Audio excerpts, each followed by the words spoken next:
Sudah sunnah orang berjuang,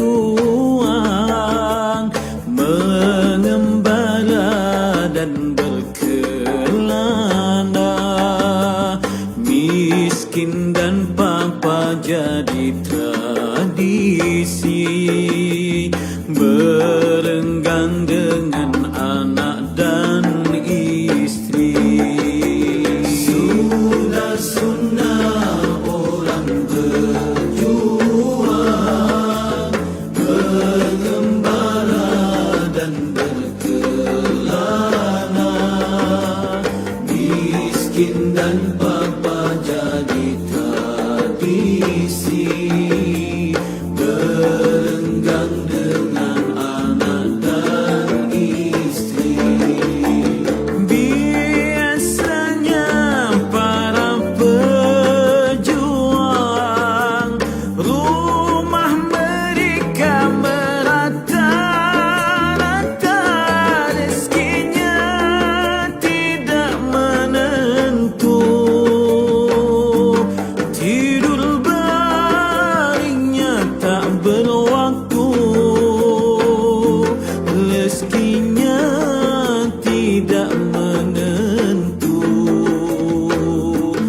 Tidur baringnya tak berwaktu.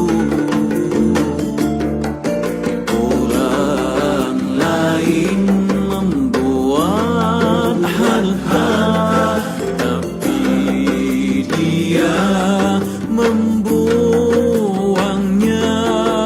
Orang lain kawan terbatas, tapi pejuang kawan merata.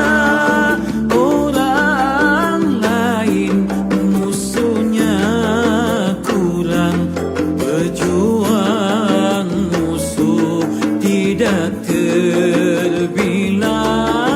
Orang lain musuhnya kurang, pejuang musuh tidak terbilang.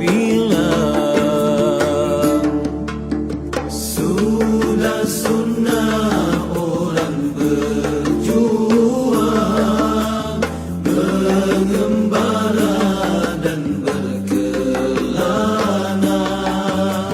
Miskin dan papa jadi tradisi, berenggang dengan anak dan istri.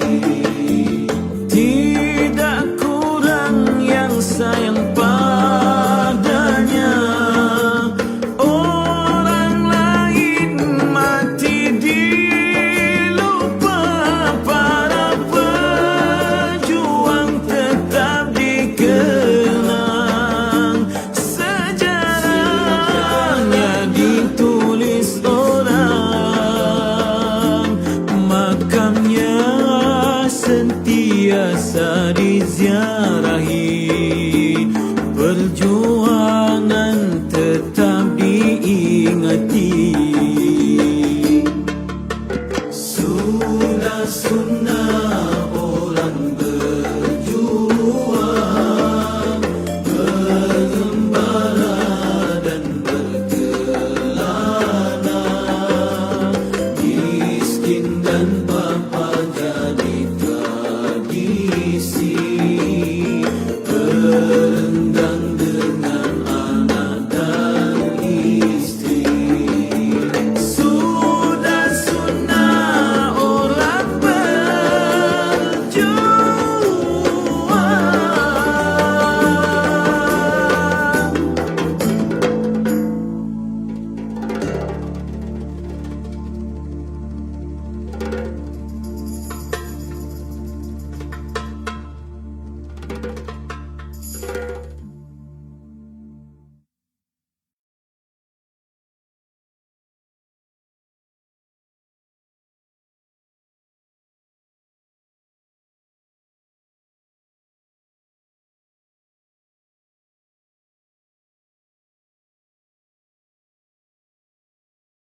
Sudah Sudah sunnah orang berjuang,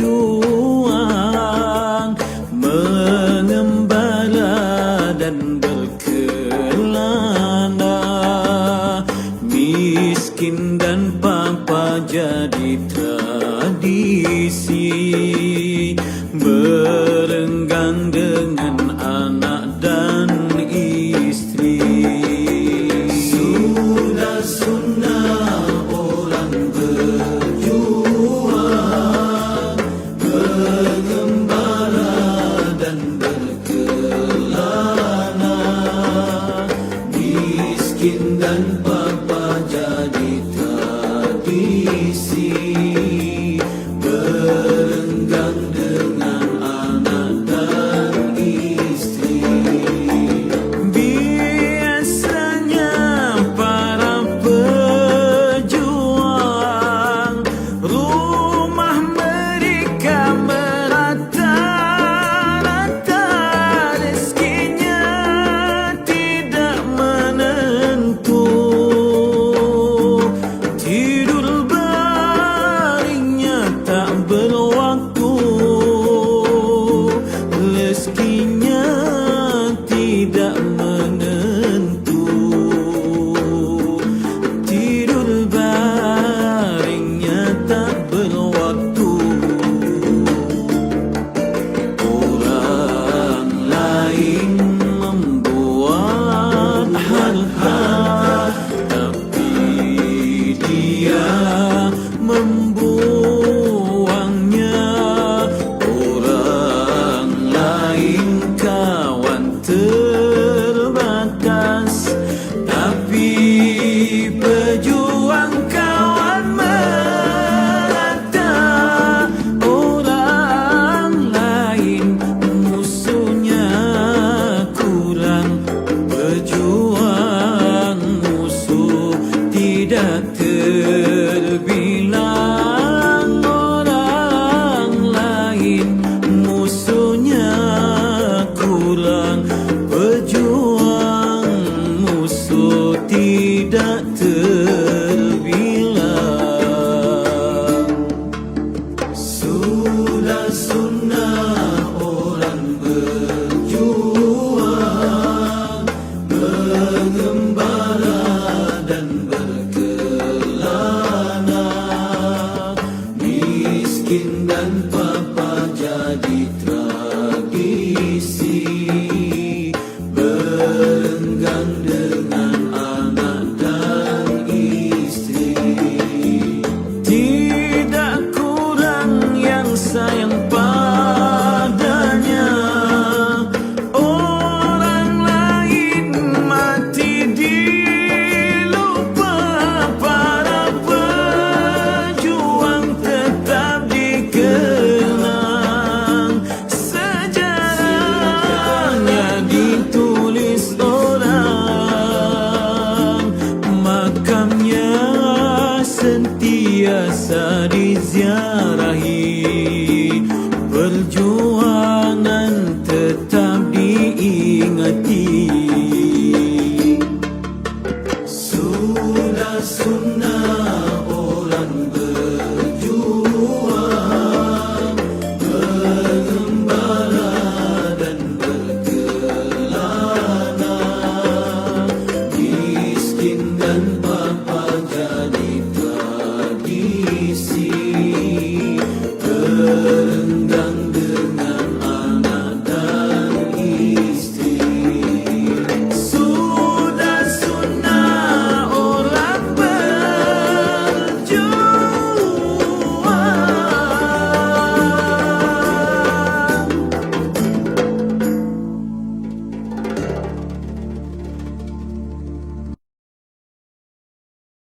Alami alami alami, ilahi ilahi ilahi, tibun nabawi, tibun nabawi.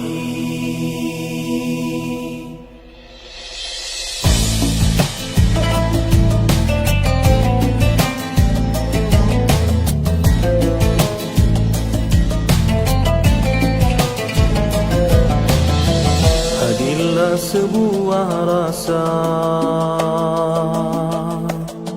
dari keinsafan dosa.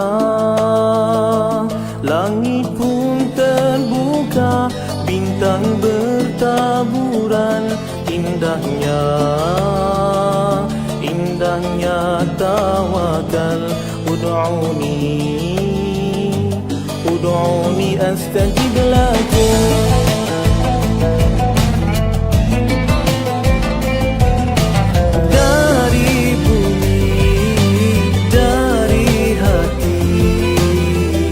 Penawar al-wahidah halalan tayyiban. Ya Syafi, ya Syafi, ya Syafi, anta Syafi. Ya Syafi, ya Syafi, ya Syafi, anta Syafi. Ya Ilahi, ya Ilahi.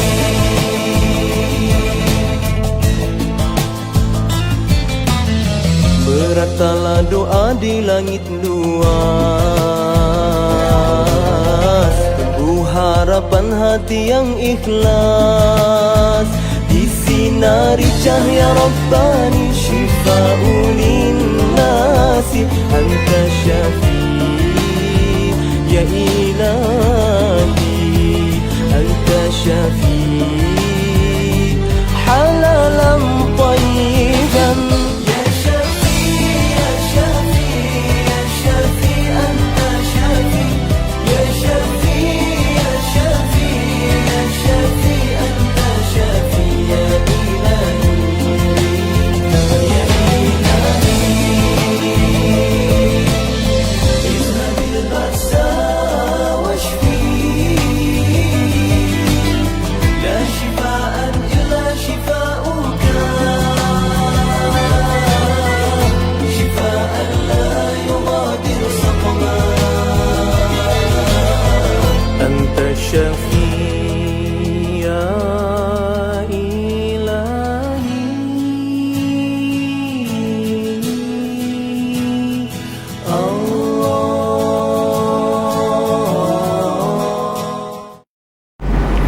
Assalamualaikum warahmatullahi wabarakatuh.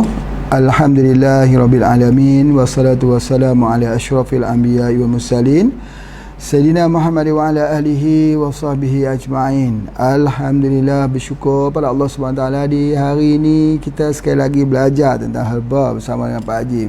Alhamdulillah. Apa khabar hari ini bapa ibu sekalian? Berada di mana saja, tapi kita sama-sama ya, satu niat, satu matlamat. Belajar ilmu herba ni bukan khususnya untuk nak dapat wang semata-mata ya. Belajar ilmu herba ni untuk fikir, tolong diri sendiri, tolong saudara-saudara mara kita, jiran-jiran kita dan sebagainya. Harus diluruskan niat itu. Itu di antaranya. Okey, baik.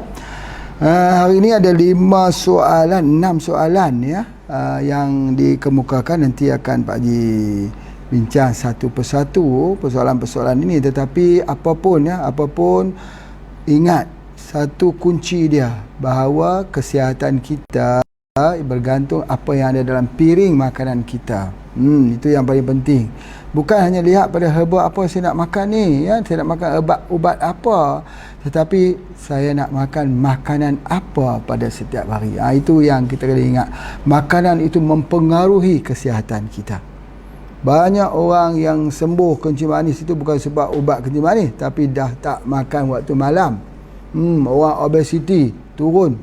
Kerana apa? Kerana mereka tak makan pada waktu malam. Makan perubahan sedikit saja. Kalaupun mereka makan, mereka tukar daripada nasi kepada mihun, makan yang tak banyak lah. Walaupun datang daripada beras, tetapi tak banyak makan. Jangan sampai makan banyak. Masalahnya ialah kita ni bila dah sedap, enak, makannya tak ingat. Bila dah kenyang baru ingat. Itu di antaranya. Okey, kita tengok pada soalan kita yang pertama. Assalamualaikum warahmatullahi wabarakatuh. Tuan Haji, saya Mohtar dari Wajo, Indonesia. Apa khabar Pak Mohtar daripada Wajo? Saya sakit hipertensi, tekanan darah tinggi. Saya minum mengkudu 2 biji, badan jadi menggigil dan kedinginan. Tuan Haji, herba apa sebab baik yang saya gunakan. Terima kasih atas bantuannya. Masya Allah ya. Baru ambil mengkudu 2 kapsul sudah menggigil. Ini ada darah tinggi, hipertensi. Apa jadi masalah ni ambil mengkudu? Baik, di dalam penelitian, cuba kita lihat ya, di dalam penelitian mengatakan bahawa mengkudu ni boleh kita ambil. Kita boleh ambil mengkudu ni dan kesan daripada melatonin yang ada dalam mengkudu ini, dia tidak akan menyebabkan orang tu jadi hyper jadi hypo. Dia tak jadi dia punya hypo. Itu daripada kajian ya. Tetapi sebenarnya kalau kita tengok di sudut praktiknya, orang yang ada darah tinggi kalau banyak makan mengkudu dia akan jadi hypo juga. Ini agak sikit bercanggah lah, sikit bercanggah dengan penelitian yang dibuat dalam lab, diuji pada tikus, diuji pada kuda dan sebagainya. Tetapi bila kita bagi praktiknya kepada pengamalan kepada pasien-pasien, kita mendapati bahawa orang yang ada darah rendah tak boleh ambil dia punya daripada mengkudu ni. Cumanya di sini kisahnya ialah hipertensi, menggigil. Jadi bukan hypo. Kalau hypo menggigil ya itu adalah normal, tapi hyper baru ambil 2 kapsul saja. Okey. Apapun Pak Haji nak sebutkan bahawa mengkudu ini ya, mengkudu ini ada kesan kepada orang yang ada masalah ginjal. Ini satu pengalaman lagi, iaitu kalau orang tu ada masalah ginjal, ambil mengkudu, dia ada sikit permasalahan. Antaranya apa dia? Dia bengkak kaki. Bengkak kaki tu sebab apa? Air tak keluar. Ya, jadi oleh sebab itu orang yang ada darah tinggi dia perlu diambil bersama dengan albumin. Jadi mengkudu ni kena ambil bersama dengan albumin dengan kapsul haruan, baru dia jadi satu synergy set yang khusus untuk perawatan bagi darah tinggi. Baik. Selalunya bagi mereka yang tak pernah ambil herba ya, sebab itu kita kata ada satu peribahasa Melayu disebut begini, alah bisa tegal biasa. Kalau kita biasa-biasa saja, dia tidak mendatangkan masalah. Tapi kalau kita baru nak mula mempraktikkan herba, kita ambil 1 kapsul pun sudah terasa dia punya kesan dia. Sama orang ambil kopi radik, dia ambil baru nak minum kopi radik tu, walau kopi radik merah, dia susah tidur malam. Tapi bagi orang yang sudah terbiasa tak minum kopi tu yang susah tidur. itu di antaranya. Jadi oleh sebab itu maka ini tergantung kepada respon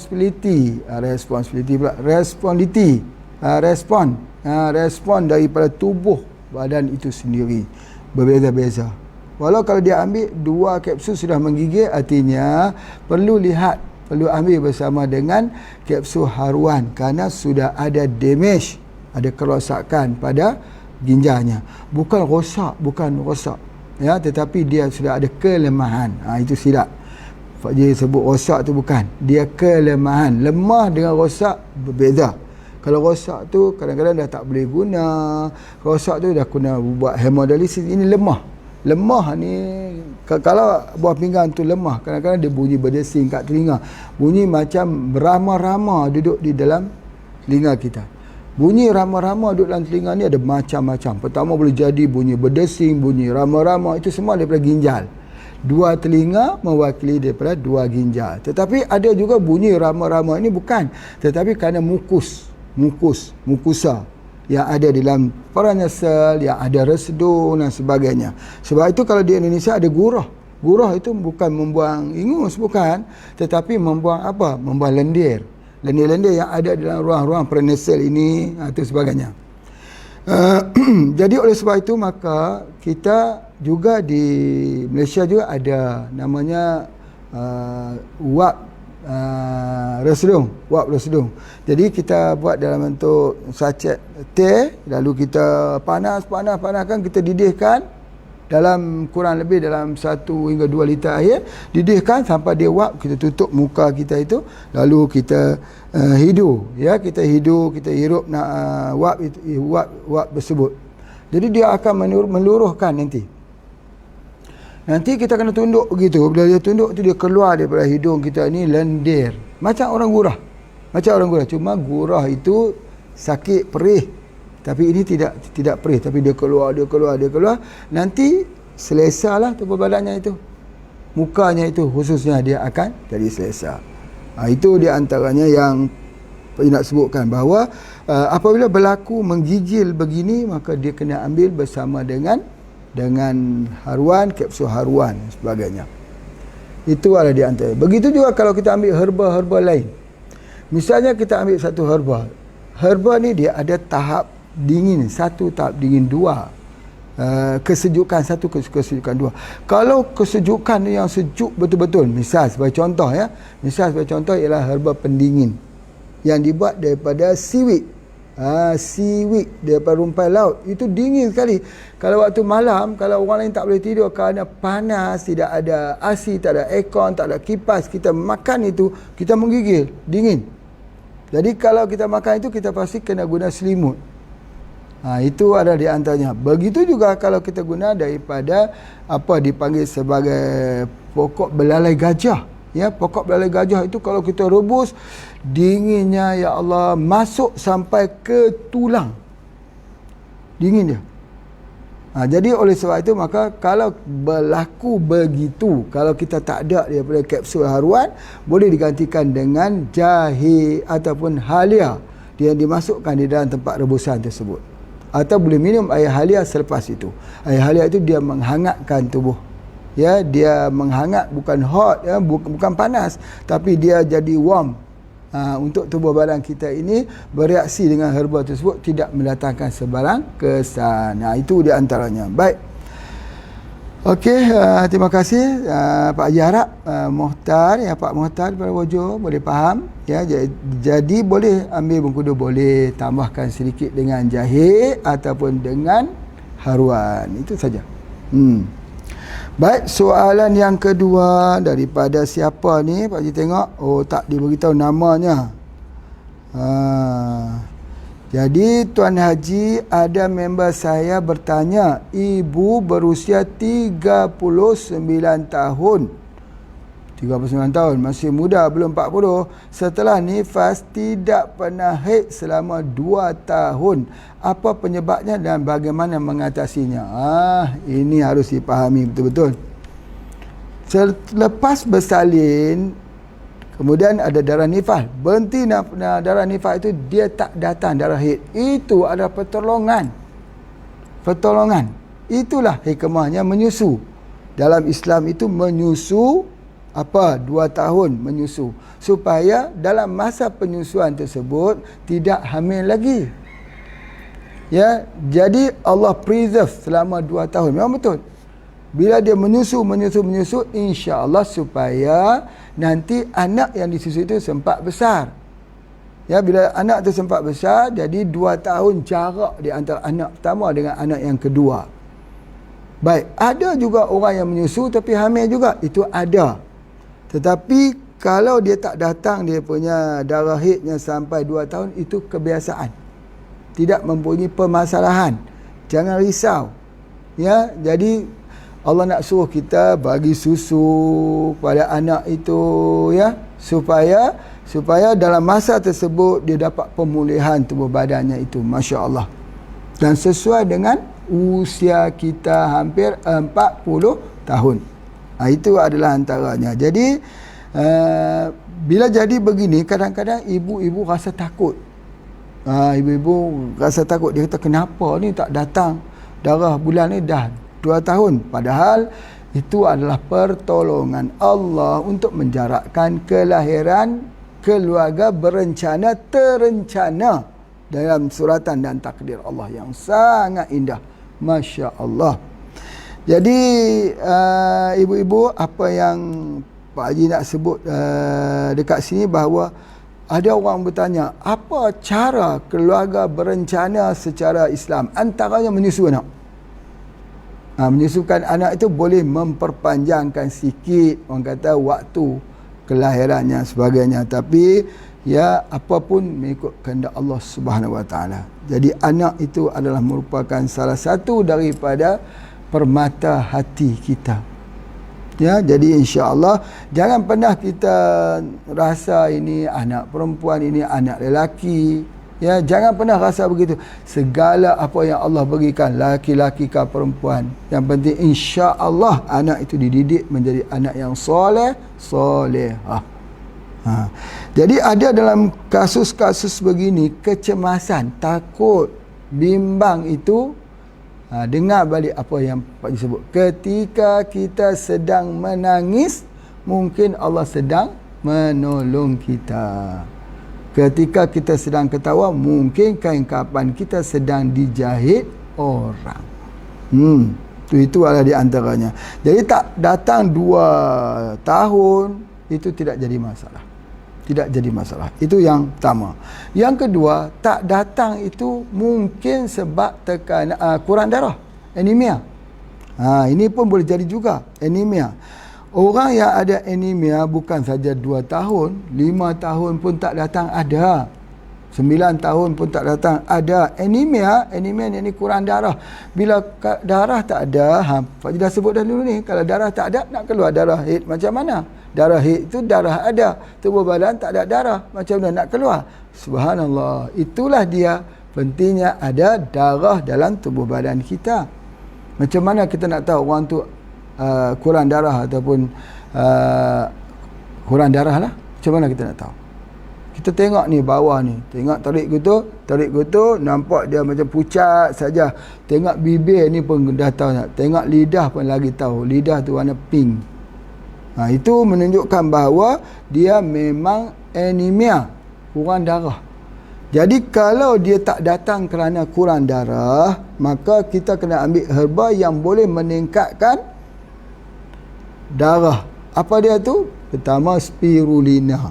Ambil spirulina itu dosis yang agak tinggi, 5 pagi, 5 petang, 5 malam. Yang kedua apa dia?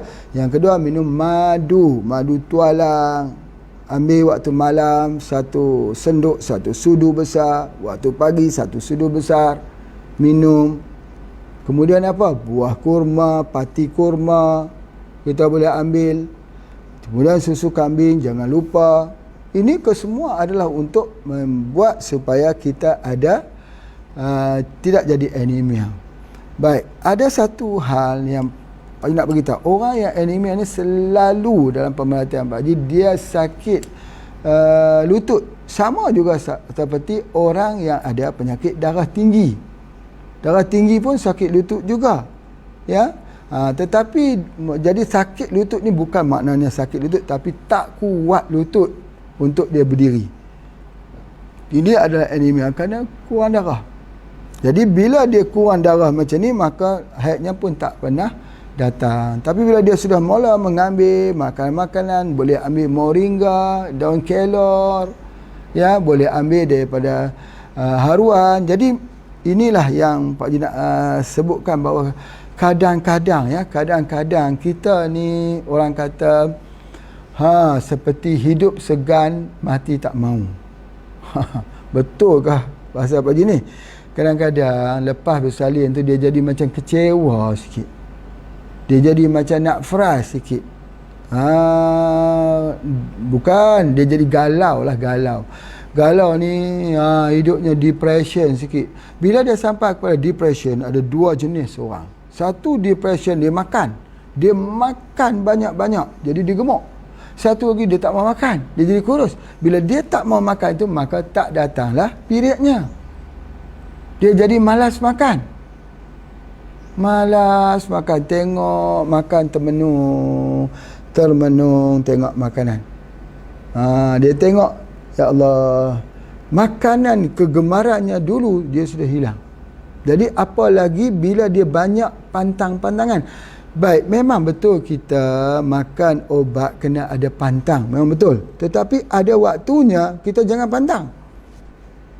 Jangan pantang. Apa dia? Misalnya, okey, tetapi kita kena ada penawar. Misalnya apa dia? Makanan seafood. Seafood kan bagus, makan udang, makan cumi, makan daripada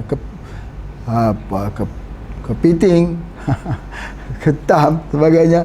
Dia kata aku tak boleh makan Pak Haji, kalau makan ni gatal sebagainya.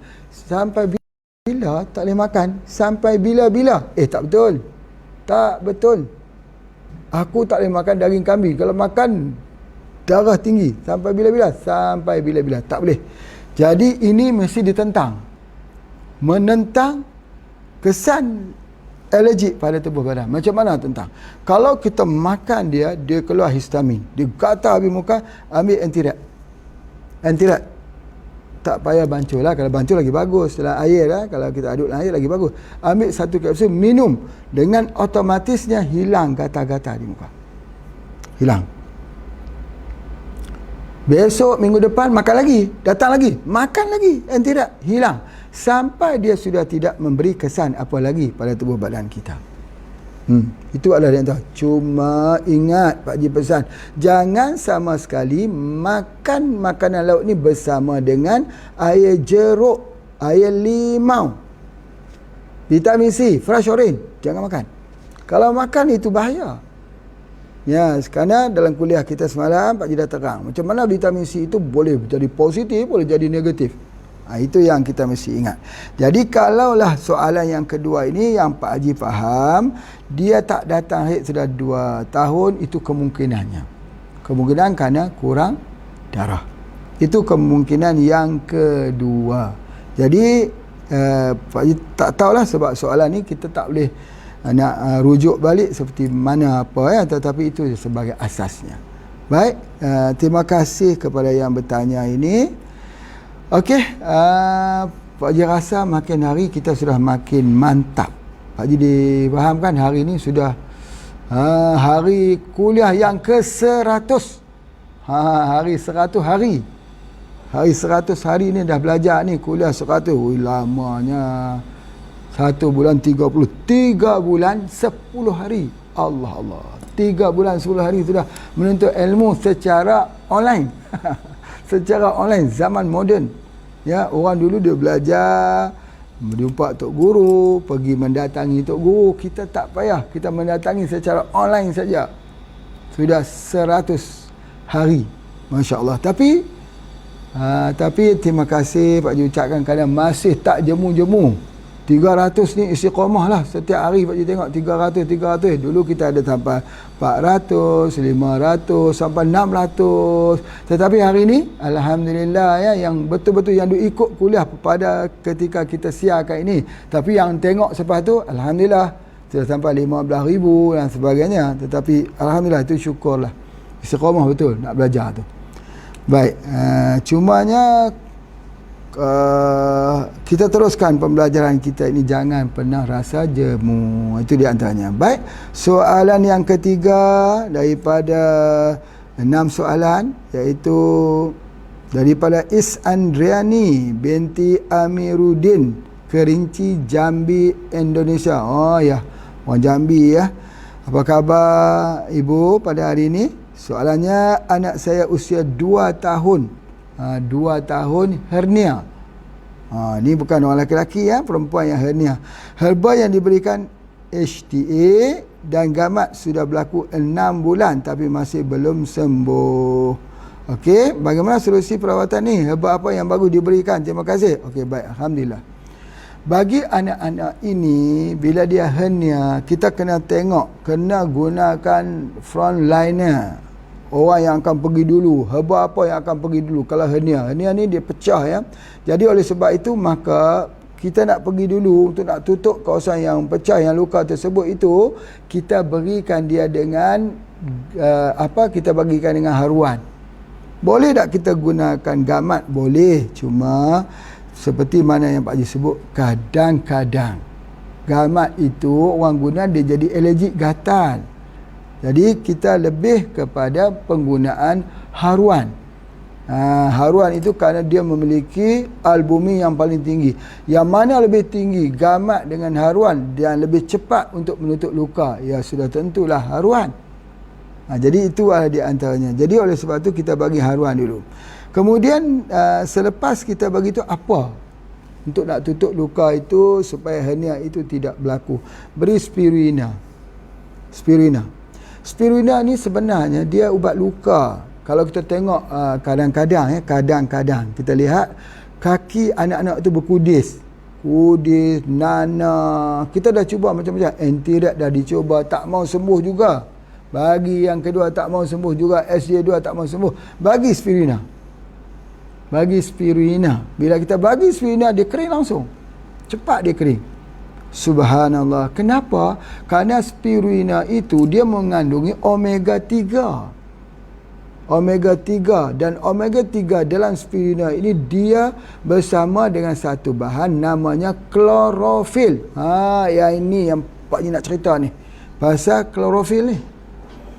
Dulu Pak Ji cerita bahawa spirulina ni berpotensi jadi apa? Berpotensi menjadi darah pengganti. Bila darah kita sudah tidak ada, bank darah sudah tak ada darah, maka penggantinya ialah spirulina. Jadi spirulina itu penting dalam perawatan kita. Sebab itu Pak Ji letakkan kolon cleansing ada spirulina, dalam set bersalin ada spirulina. Spirulina ni sangat penting, dia menutup luka. Spirulina ini sama juga seperti gamat, datang dari lautan. Jadi oleh sebab itu maka kita ambil spirulina ini. Spirulina ini dia salah satu ubat yang sukar untuk kita nak cari setanding dia. Kalaupun ada setanding ialah moringa. Moringa itu selalunya ya dia juga ada seperti spirulina, tetapi kandungan spirulina ni kerana dia datang daripada laut, dia ada omega. Bila spirulina itu mempunyai omega, dia bagus untuk vision, untuk mata. Dia bagus untuk apa? Untuk otak. Omega 3, dia bagus untuk arthritis. Dia bagus untuk apa? Untuk jantung. Dia bagus untuk kulit yang bermasalah. Itulah dia spirulina. Malah kalau kita nak buat masker muka kita untuk jerawat, kita nak buat masker ni, kita boleh guna spirulina. Masya Allah. Campur dengan Cocinium Plus. Ambil spirulina, campur Cocinium Plus, buat dia punya masker. Campur sedikit dengan bedak dingin. Itu adalah di antaranya. Jadi bila kita sapu begitu, dia jadi masker. Bila dia menjadi masker di sini, spirulina itu dia menghilang dan merawat. Jadi begitu juga anak-anak ini, maka kita bagikan spirulina untuk hernia. Bagi. Ya, jadi kalau 6 bulan ini ataupun kita bagi anak 2 tahun ini, spirulina dah boleh kita gunakan. Seperti mana yang Pak Ji sebut. Kenapa spirulina ini begitu cepat berkesan? Kenapa dia bagi kesan yang sangat baik? Termasuk orang kencing manis, orang darah tinggi, ya kita bagi spirulina. Sebab apa?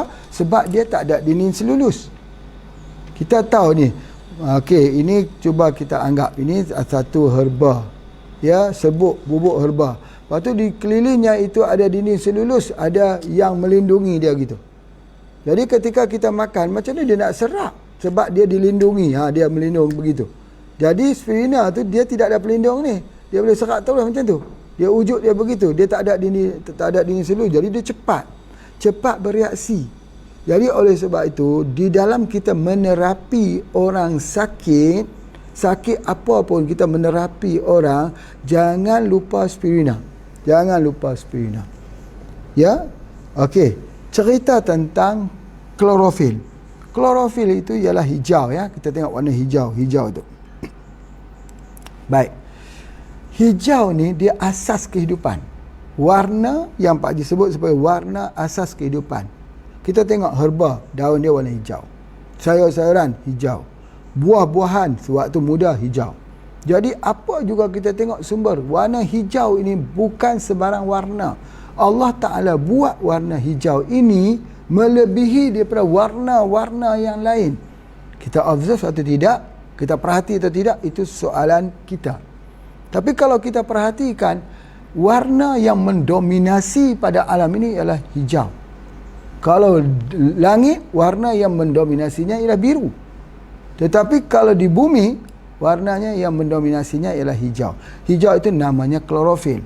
Bila kita sebut saja klorofil, dia adalah merupakan salah satu daripada bahan yang diperlukan untuk darah manusia. Dia antioksidan, dia untuk membuang keracunan. Jadi kalau manusia tahu tentang warna hijau, sudah tentu dia dapat memberikan penambahan perawatan. Misalnya apa?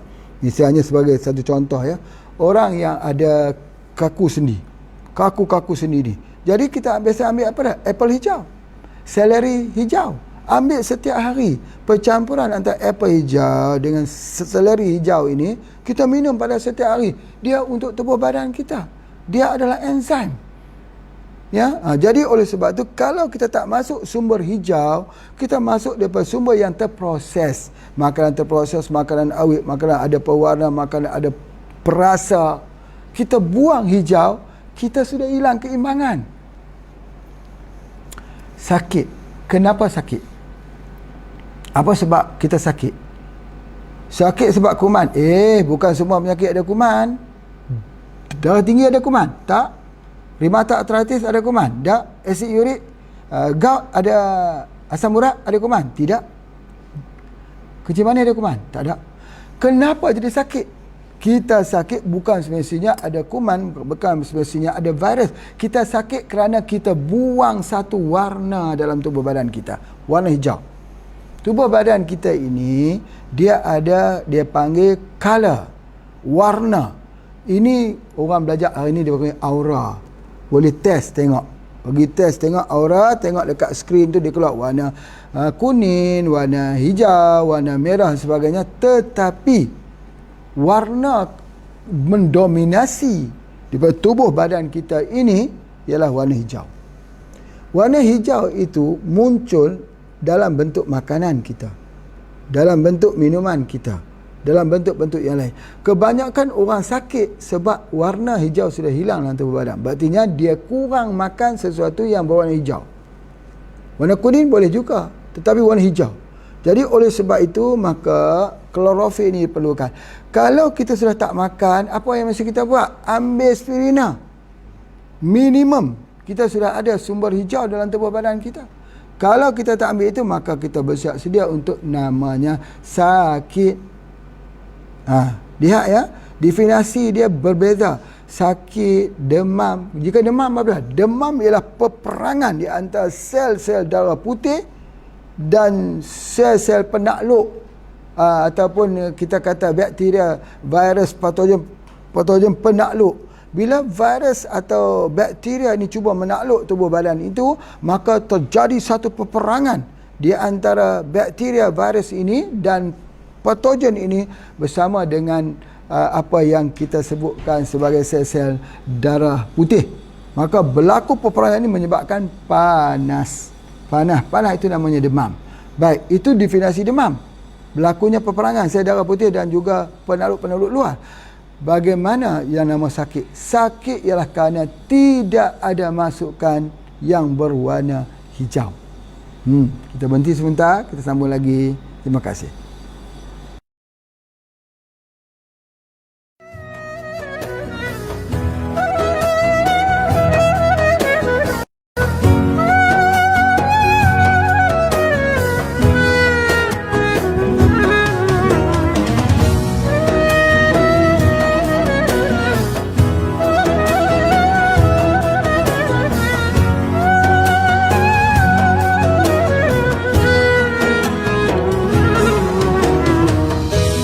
أسعد به قلوبنا واغفر به ذنوبنا واشرح به صدورنا يا ربنا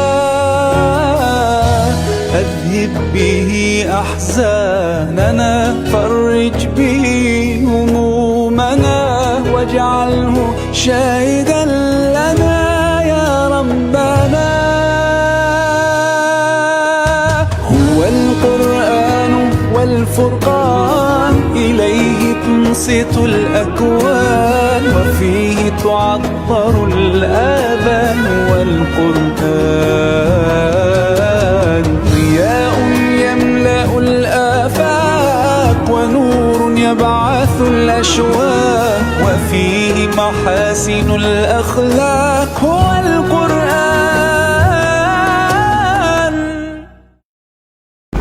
Alhamdulillah, kita sambung lagi ya. Alhamdulillah, syukur pada Allah SWT. Okey, baik, kita pergi kepada satu kesimpulan awal dulu yang telah Pak Haji sebutkan, ialah keperluan yang warna hijau.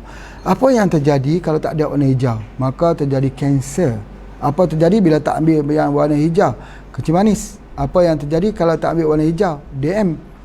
DM pula hipertensi. Jadi oleh sebab itu ketiadaan warna hijau itu membuatkan tubuh kita tidak upaya, lemah. Maka namanya penyakit-penyakit itu degeneratif. Jadi kalau ada orang masih lagi berteka-teka, kenapa terjadi penyakit degeneratif? Sampai tak jumpa lagi jawapannya. Jawapannya penyakit degeneratif itu berlaku kerana kekurangan sumber hijau dalam makanan harian. Itu dia. Jelas ya? Jadi oleh sebab itu maka berikan untuk anak yang ada hernia ini seperti mana Pak Haji sebutkan, iaitu spirulina ya, plus dengan haruan, insya-Allah. Baik. Okey, kita pergi pada soalan yang keempat. Alhamdulillah, ini satu soalan lagi. Assalamualaikum. Ya. Waalaikumsalam. Anak sering mimisan. Kenapa ya? Herba apa? Soalannya kenapa dan apa herba nak diberikan? Anak-anak yang mimisan. Mimisan ni apa tu? Mimisan tu keluar darah ikut hidung tu. Kalau di tempat Pak Haji dia sebut pecah lindung.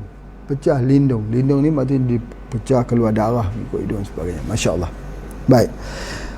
Sebenarnya mimisan ini ialah kerana panas.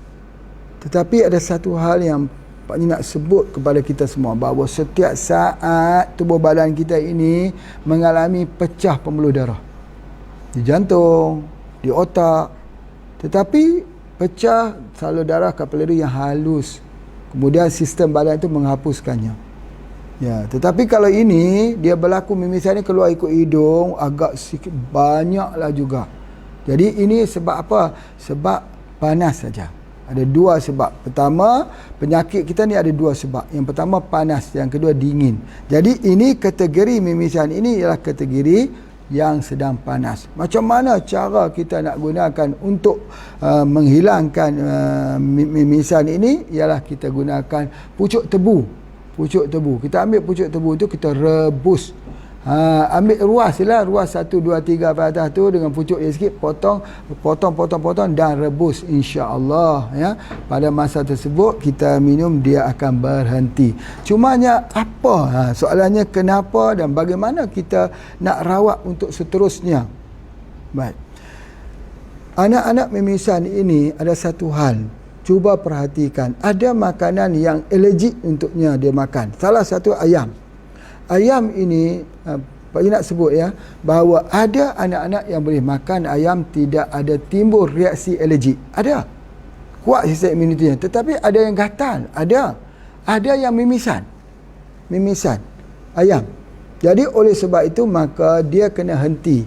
Cara nak menghentikan mimisan itu kita guna SJ2. SJ2 daripada kapsul SJ2. Jadi bila kita ambil SJ2 itu, dia akan menghilangkan semua virus, semua bakteria.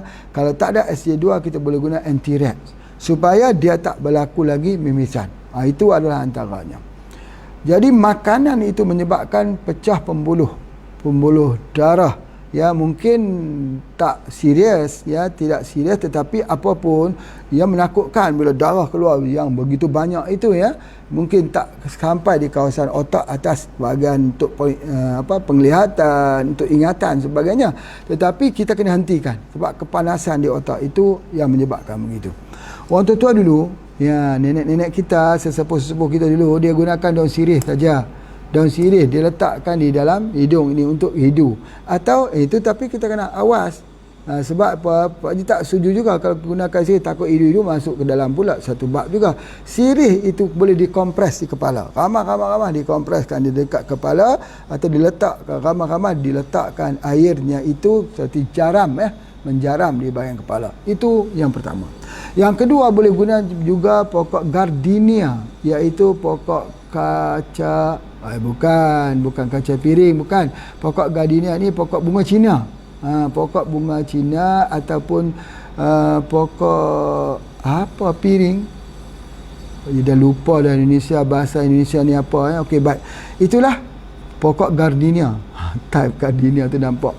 Ya, kalau di Malaysia dia panggil bunga Cina, yang bunganya itu tebal-tebal sedikit.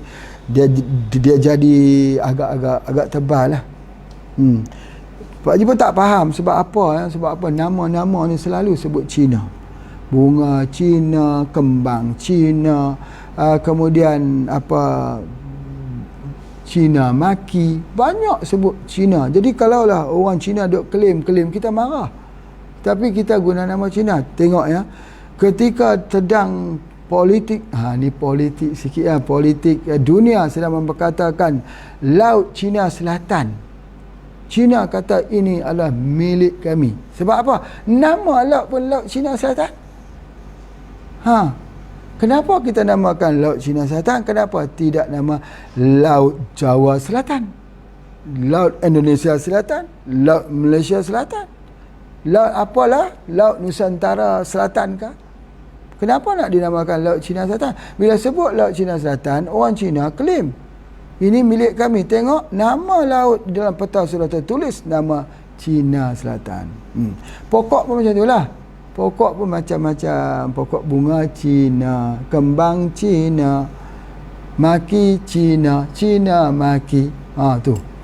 Banyak cerita dia pasal Cina. Apa lagi? Tak cukup lagi tu apa dia? Daun apa tu? Kita panggil daun sambung. Daun sambung nyawa.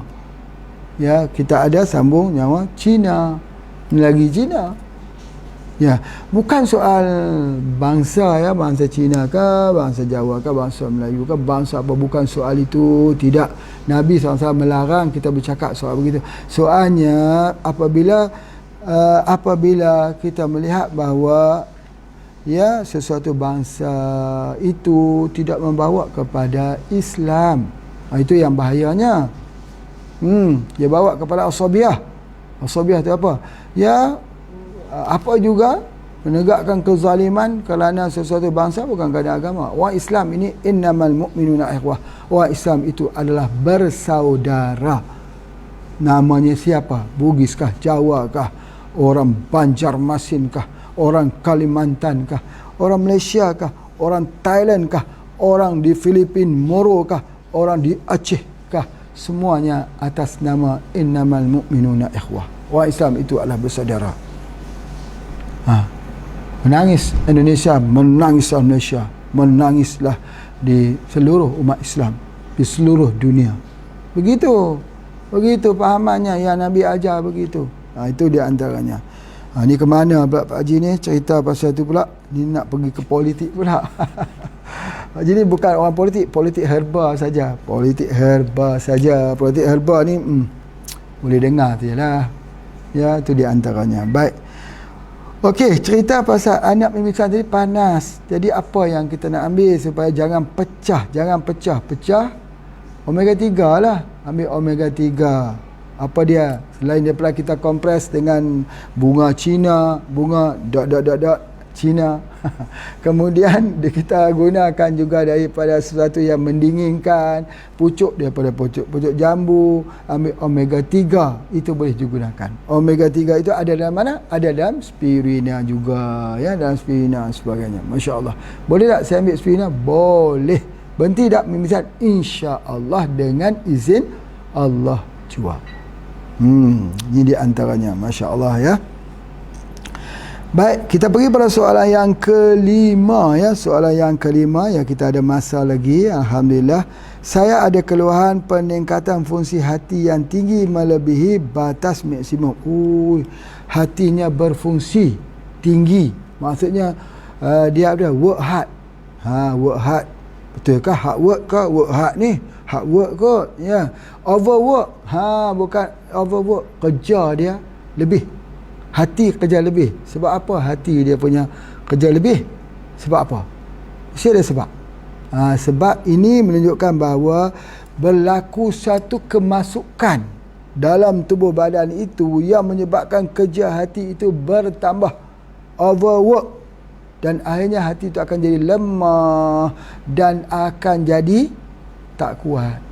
Akhirnya bila dia tak kuat, apa yang akan jadi? Hati itu dysfunction, mata sudah jadi kuning, kulit sudah jadi kuning, uri dah jadi kuning, BAB-nya dah jadi kuning. Sebab apa?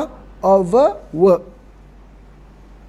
Hati itu dia lembut, licin, bertukar jadi keras, dan dia jadi menggerutu.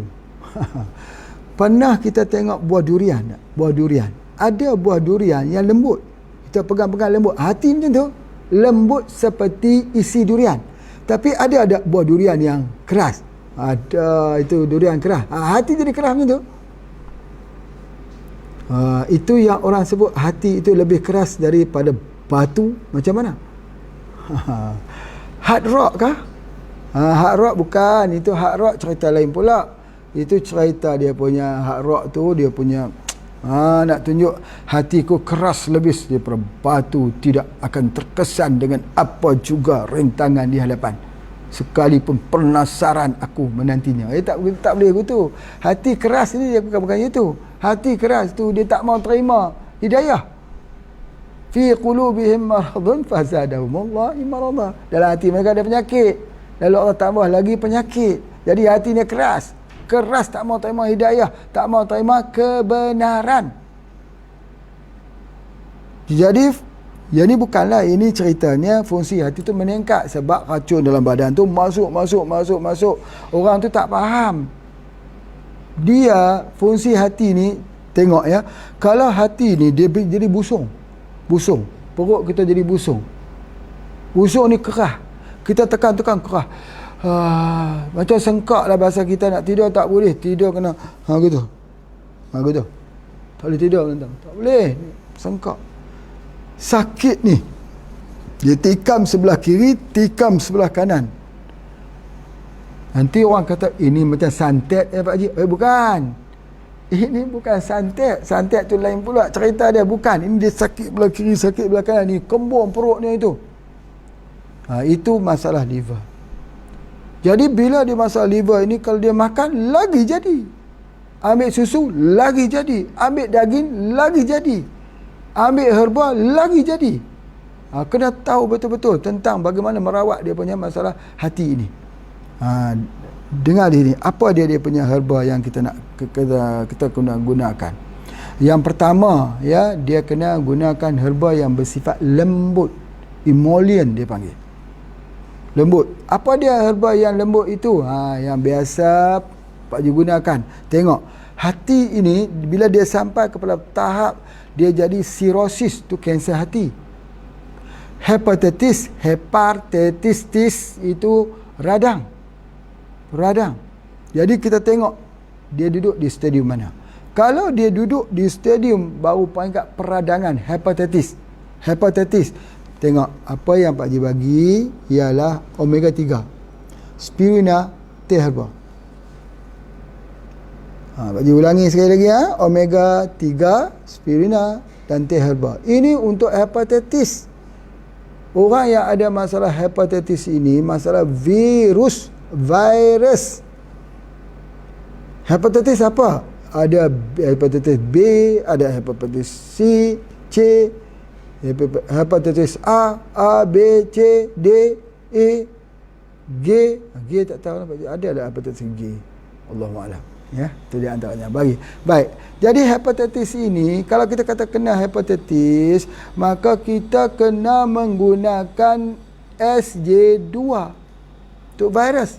Tapi kalau dia pergi kepada tumor hati, pembengkakan hati, dia kena guna bajakah.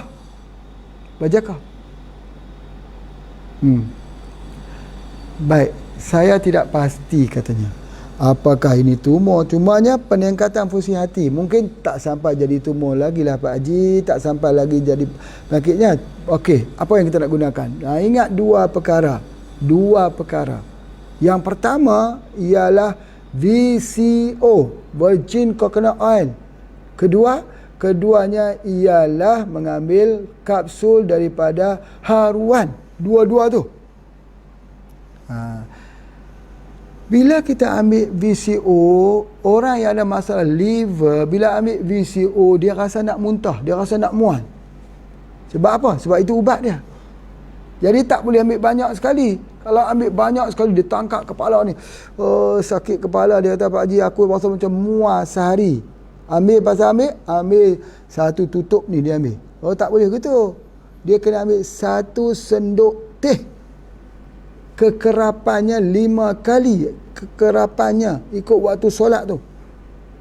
Sekali dengan apa? Dengan kapsul haruan albumin. Kerana masalah hati ini ialah masalah kekurangan albumin. Itu dia. Doktor hati, obat hati ada 5 perkara. Obat hati 5 perkara opik. Tetapi kalau dalam herba, obat hati itu ada 2 perkara. Satu yang paling mustahak doktor untuk hati itu ialah albumin. Kalau tak masuk albumin, tak jadi, bapa-bapa dan ibu-ibu sekalian, tuan-tuan puan-puan, tak jadi. Bila kita kata tak jadi, kita makan ubat lain, dia tak mau. Sebab kelemahan hati itu ialah kerana kehilangan albumin.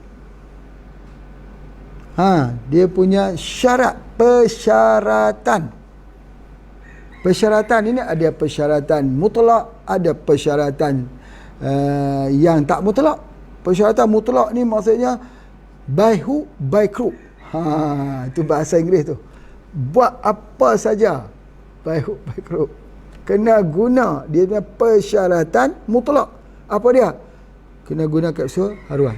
Kalau ada ikan ubi, lagi bagus. Hari ni alhamdulillah Pak Haji hari ni dapat ikan.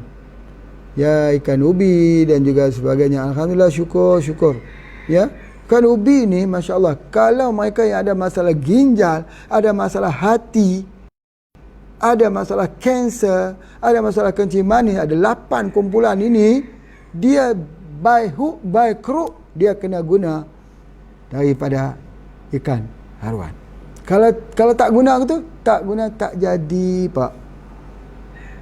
Aku sudah rawat macam-macam dah, tak jadi, Pak. Kenapa, Pak Haji? Sebab tak diberikan dengan albumin. Masya Allah. Kanser tak bagi albumin, mana mau dia sembuh?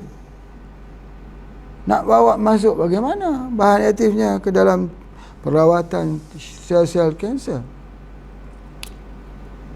Jadi sebab itu bukan salah tangan yang mencincang. Kerana tak putus, pisau sudah diasah tajam, tapi tiba-tiba kita potongnya tak putus. Siapa salah? Tangan yang memukul, ataupun pisau yang tak tajam, ataupun yang nak kita potong itu keras.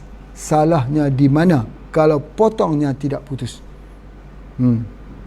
Itulah di antaranya salahnya, kerana cara memotongnya itu tidak betul. Buah durian kalau nak buka, ikutlah kepada pangsanya. Buka di atas, tarik, mudah. Cuba kita buka buah durian sama seperti buah semangka. Buah semangka tu buah temikai lah. Ambil buah temikai, kita letak macam tu, buah durian ni buah durian, kita letak tu, kita potong macam kita potong semangka. Buah temikai, susah tak?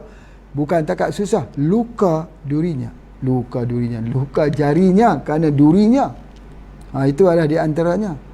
Begitu juga dengan pengobatan. Pengobatan ni puas dia berubat, coba, tapi masalah liver ni masalah kena guna daripada apa? Haruan campur dengan VCO. Tapi awas VCO tu kalau ambil, dia bisa datang mual, dia reject sebab dia ada kanser misalnya. Jadi dia ada masalah liver, jadi kita ambil terus sebagainya. Tu di antaranya. Baik. Kemudian liver ini, kita kena ingat satu organ yang besar. Kerjanya adalah untuk filter racun. Jadi kalau kita tak bantu dia, liver ini untuk dia berfungsi, maka dia susah untuk berfungsi. Ada satu hal yang berlaku, liver ini dia tak kuat. Kita kena perkuatkan liver. Ya, yang tadi kita gunakan itu haruan, kita guna VCO, bukankah kuatkan liver? Boleh. Spirulina boleh, teh herba boleh, omega 3 bagus untuk kuatkan liver. Tapi ada satu lagi. Satu lagi yang boleh kita berikan, tujuannya adalah untuk memperkuatkan liver, untuk kuat supaya hati kita ni melakukan detoksifikasi. Ya, supaya hati kita ini, itu namanya produk kita, namanya LT, liver therapy. Itu dia antaranya. Sebab apa? Kalau kita ambil LT tu, dia mempercepatkan lagi untuk anti peradangan di hati. Itu di antaranya. Jadi oleh sebab itu maka kita tengok, kadang-kadang orang yang ada masalah hati ini, dia akan susah hati. Itu yang Pak Haji sebut, kerana hati susah hati, kerana hati berhati-hati, kerana hati separuh hati, kerana hati sepenuh hati. Itu ada empat perkara yang kita kena ingat. Ya, apa dia? Yang pertama, sebab hati. Susah hati. Orang yang ada masalah liver ni, dia susah hati. Hidup dia susah hati saja. Kita tengok dia apa-apa, kita tengok dia pun tahu sebab apa ni dia tu susah hati dah. Ni masalah liver. Yang kedua, kerana hati separuh hati. Kalau dia buat kerja sekejap-sekejap, kemudian dia tinggal. Mula-mula dia kata dia nak belajar herba, dia belajar kuliah boleh separuh kuliah, tak sampai 100 kuliah dia berhenti. Itu masalah hati, separuh hati. Dia tak bagi sepenuh hati. Dia ni, hati dia tu dia jadi berputar-putar. Berputar-putar, sekejap ke sana, sekejap ke sini, sekejap ke sana, sekejap ke sini. Itu separuh hati. Pasal apa? Masalah hati. Kemudian kerana hati berhati-hati. Berhati-hati ni dia sampai dia tak percaya. Dia tak percaya dengan kita nak bagi herba ni. Dia kata betul ke tak betul ni? Betul ke tak betul Pak Haji ni? Dia berhati-hati. Berhati-hati ni bagus, tapi kalau sudah over hati-hati, dia memang dia tak akan berfungsi sebagainya. Kemudian yang keempat ni apa dah? Kerana hati sakit hati. Sakit hati. Kerana hati ni dia sakit hati. Kita ni dalam hidup kita ni ada dua benda. Susah kita boleh terima. Tapi kalau diperbodohkan, dia sakit hati tak? Dia sakit hati bapa ibu sekalian. Ini sakit hati ni ada dua hal. Diperbodoh dengan diperbudakkan. Diperbudak tu sakit hati lagi sakit. Jadi sebab itulah maka bila kita membuat perawatan, kita tengok masalah hati orang ni, kita kena tengok bahawa perawatan hati itu perlu diberi dulu. Sebab tu orang kata detoksifikasi. Ubat apa pun detoksifikasi.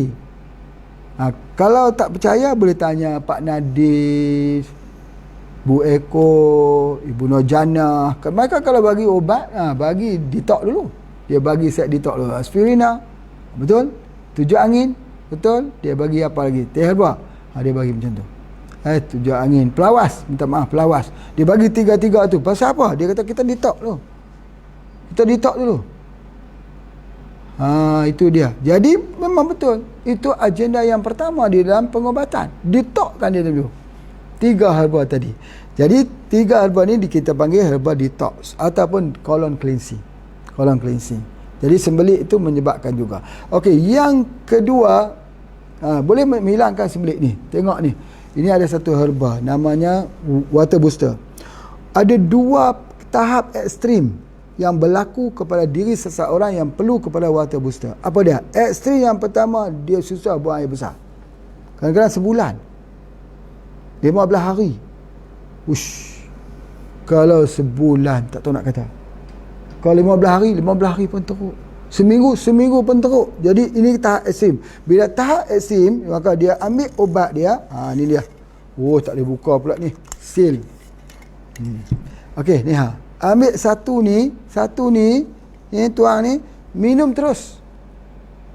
Ya, sudah betul dah baca suratul Fatihah, lepas tu minum terus. Lepas tu ambil air lain baru minum. Dia akan colon cleansing, dia lawas pembuangan air besar esok hari. Minum pada waktu malam satu, waktu pagi satu. Ekstrim yang kedua, dia tak dapat tidur. puas dia tak dapat tidur. Ya Allah ya Rabbi, ini masalah zaman kita hari ni. Zaman kita hari ni ada dua saja permasalahan besar tentang penyakit. Susah buang air besar dengan susah tidur. Kalau ada penawar dua-dua tu, insya Allah sebahagian besar penyakit dapat kita rawat. Ini bagi minum. Itu dia. Bagi minum ni. Bila dia minum, Masya Allah, dia lawas. Alhamdulillah, dengan izin Allah sembuh. Ya, itu adalah di antaranya. Baik, itu soalan yang kelima. Alhamdulillah, insya-Allah ya, sudah tahu tentang bagaimana fungsi hati. Okey, sekarang soalan yang terakhir, soalan yang keenam hari ini tentang alopecia. Ya, alopecia. Ada satu orang tanya kepada Pak Haji, dia hantar terus ke Pak Haji tentang alopecia. Alopecia ni sakit apa ya? Alopecia ni rambut badan kita gugur. Kalau di bahagian kepala ni, dia gugur apa? Sebesar begitu, besar tu. Setumpuk keluar. Tercabut rambut tu. Itu dia panggil alopecia. Alopecia. Sebab apa berlaku alopecia ni? Ini yang Pak Haji nak sebutkan. Rambut, kuku, kulit, ini adalah merupakan daripada makanan yang kita makan. Apa makanan yang boleh menyebabkan? Sama seperti orang yang ada resdung, sinusitis. Orang ada sinusitis ini, dia akan jadi macam tu juga. Ya, alergik. Rambut dia gugur, rambutnya ada ketombe, kelemumur. Ya, jadi itu adalah termasuk daripada salah satunya, dan perawatannya untuk alopecia ini menggunakan Cocinium Plus. 2 pagi, 2 sore, 2 malam, 2 pagi, 2 sore, 2 malam, dan menggunakan satu kaedah gurah. Nama dia gurah. Kena buat gurah.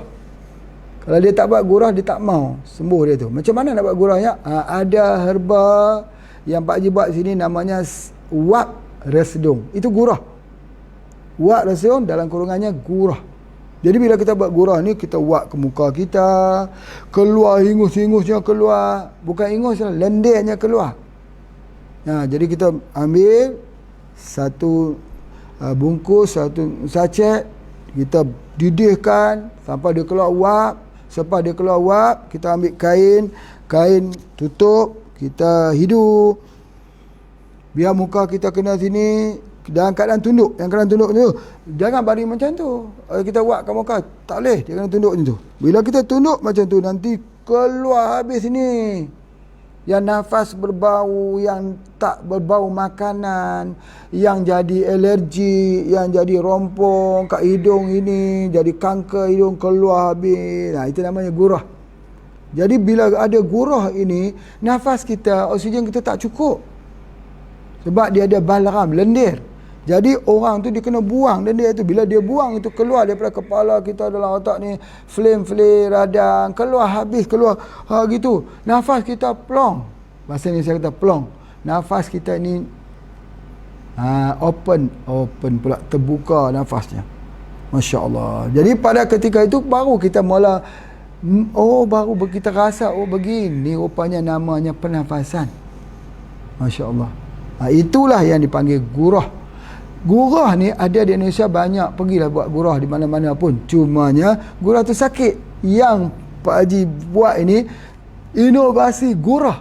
Tak sakit, tapi keluar.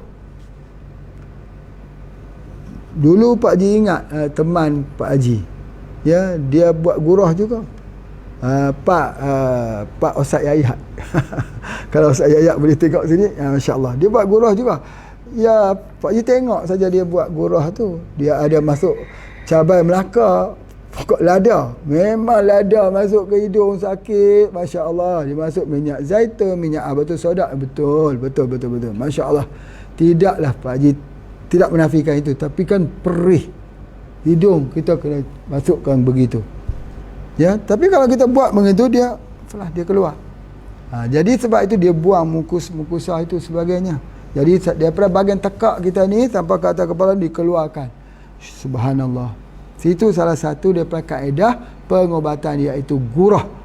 Gurah ni digunakan bila? Bila telah digunakan gurah? Gurah digunakan di zaman sahabat radhiyallahu anhum. Sejauh pengetahuan Pak Haji membaca, meneliti bahawa mereka menggunakan kaedah gurah dengan memasukkan minyak habatus sauda di dalam hidung untuk tujuan orang yang stroke, mild stroke muka. Wallahu a'lam, benar atau tidak, sudah 1400 tahun dahulu. Jadi apapun, insya-Allah yang kita buat ini adalah berdasarkan berbingkaikan Al-Quran dan sunnah Nabi SAW, dan tak terkeluar daripada itu. Pengobatan tanpa bingkai, pengobatan yang boleh menghancurkan bukan hanya pada fizik, tapi menghancurkan kepada akidah. Jadi kita adalah pejuang pengobatan Islami. Jangan sampai terkontaminasi. Jaga betul-betul keimanan kita. Itulah yang paling mahal dalam hidup kita. Baik, terima kasih kepada semua yang telah mengikuti. Kita jumpa lagi pada besok hari, hari yang ke-101 pada besok hari. Assalamualaikum warahmatullahi wabarakatuh.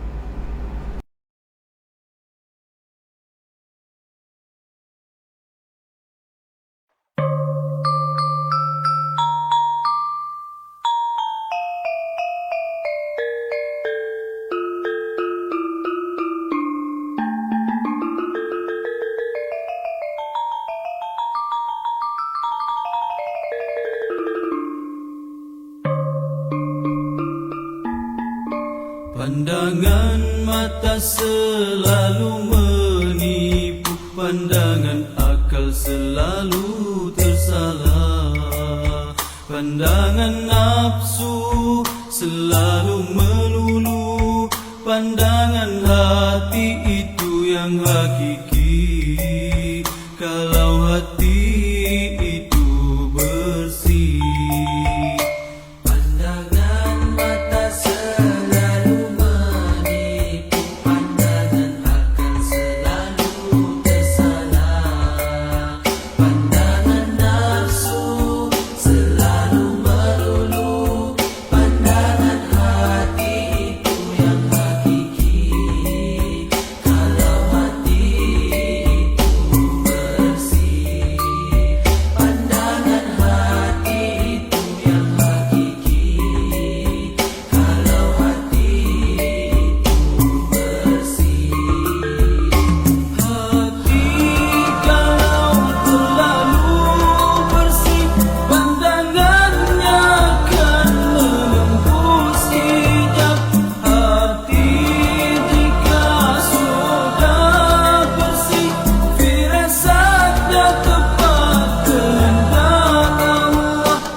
Ada 5 perkaranya.